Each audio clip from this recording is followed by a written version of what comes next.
Gawa lang ako ng quick video dun sa binigay ni Lord sa akin. So, share ko lang po sa inyo ha, bago po ako magsundo sa anak ko. So, grabe. Ito yung sa Joshua 1, verse 7 to 8. So, hindi ko alam kung anong reason bakit kanina nag-video na ako, pero walang audio. Kaya, maganda talaga yung pagka-explain ko kanina, yung pagka-exhort ko kanina. So, maybe there's a reason. Kasi, umulan din kanina. For some reason, yung video ko, nag-record siya ng walang audio. So, ngayon, ako'y nagmamadali dahil magsusundo ako ng panganay ko. Ang labasan is 12. So, ngayon, bali, share ko lang po sa inyo, dun sa Joshua 1:7, doon sa verse na yon, parang sinasabi ni God na kailangan hindi mawawaglit sa puso natin yung salita ni Lord. So, we have to meditate it day and night. So, pakibasa na lang po yung Joshua 1:8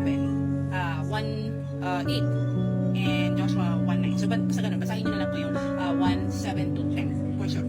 Pero, ang nakaka-amaze is sa sumunod na verse, sinabi ni Lord na have I not commanded, fear not, and be courageous. So, magpakatapang tayo. So, masasabi ko na yung verse na yun is talagang napakagandang maging memory verse natin. So, itong video na to, wala akong ilalagay na hashtag ha. So, naniniwala ako na ibibigay ito ni Lord sa mga taong sa tama na dapat makarinig ng video na to. So, yun.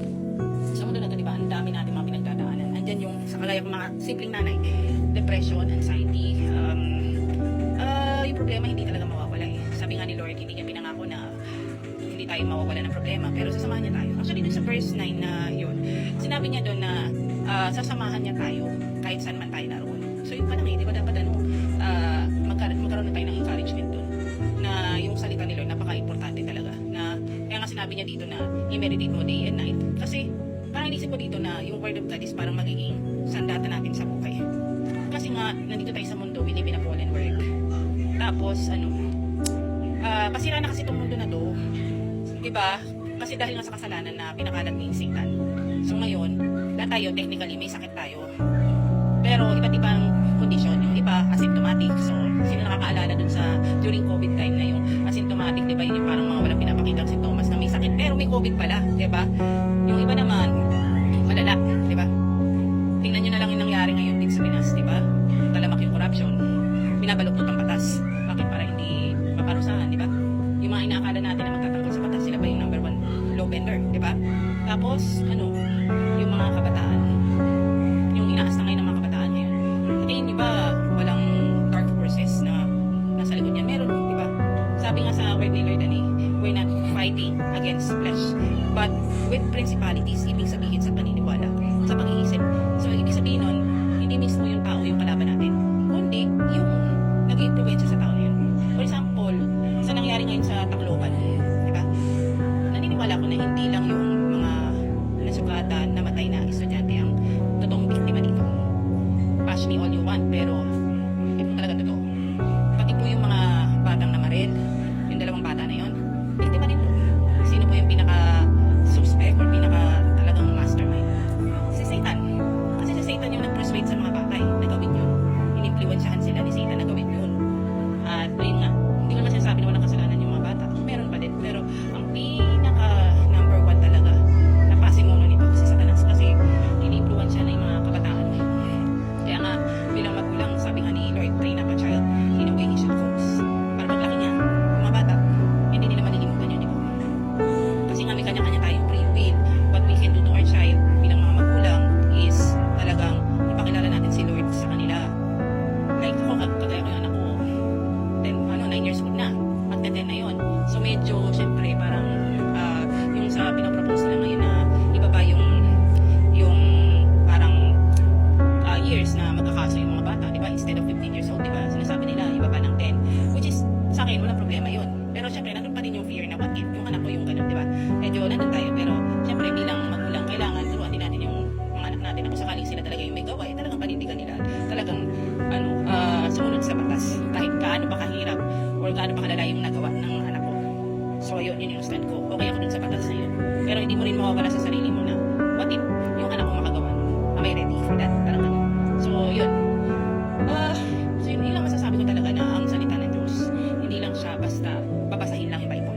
Hindi lang siya basta babasahin mo lang, ganyan. Hindi mo. Kaya nga sabi nga ni Joshua, di ba? I-meditate mo day and night. Tapos sumunod yan, be strong and be courageous. Di ba? Sabi niya, dun sa isang sumunod na verse. Kasi nga, yung salita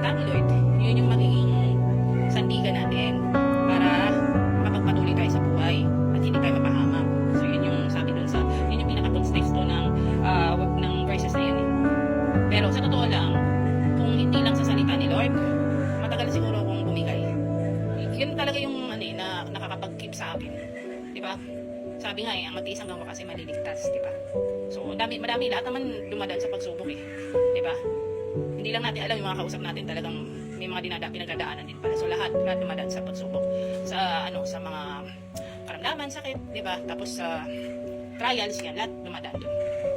So, ayun nga, talagang matinding talagang panlaban natin sa trials at kay Satan is yung salita niya. Alam niyo, meron pa nga akong napanood na content creator na sinabi niya na yung may mga demonyo daw na hindi daw napapalayas lang ng basta-basta prayer lang or prayer and fasting.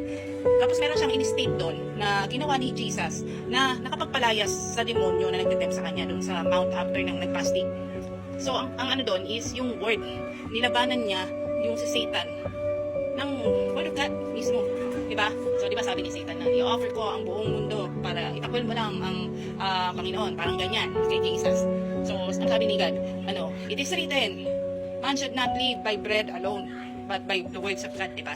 So, ayun. So, napaka-powerful talaga ng salita ni Lord. Kaya nga, pansin nyo, kapag nagbabasa tayo ng Bible, ano yung unang tinitira ni Satan? Diba yung focus natin? Diba? Tsaka yung attention natin. Nabis natin mantukin, diba? Kasi nga, ayaw ni Satan talaga na number 1, magbasa tayo ng salita ni Lord. Diba? So, aside from praying, ayaw niya na magbabasa tayo ng word of God. Doon niya talaga tayo, dinidistract tayo. Kasi alam niya na sandata yun yung word of God. Sandata talaga.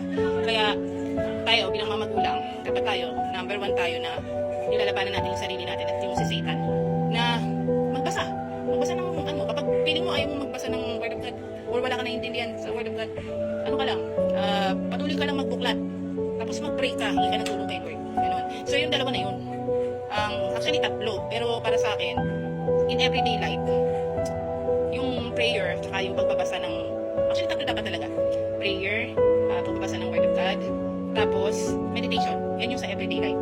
Pero mahalaga rin yung fellowshipping para palakasan kayo, kayong mga magkakapatiran. As iron, sharpened by iron. Diba? Yan sabi sa Bible. So, yun nga. So, importante talaga. Everyday dapat ilaban natin si God sa buhay natin. Kasi, siya talaga yung susi para makapagpatuloy tayo. So, without God siguro, baka matagal na akong malakting sa mundo. Kasi bata pa lang ako talagang, hinatake na ako ng depression, insecurities, anxieties. So, ayun. So, siguro, hindi ako nakakilala kay Lord, baka matagal na akong patay. Pero, He saved me. Kasi maybe, may reason pa siya. Kagaya dito, yung pagbibideo ko na to. Itong pagbibideo ko na to, sa totoo lang, kung titingnan ko yung aking mga parang fleshly desire or parang sa laman, parang isip ko, ay, nakakahiya mag-share ng word of God. Baka makita ng mga kakilala ko. Diba? O di kaya, baka sabi ng mga kakilala ko, ito naman siya, share pa, pero kita mo naman, ganyan yung buhay, diba?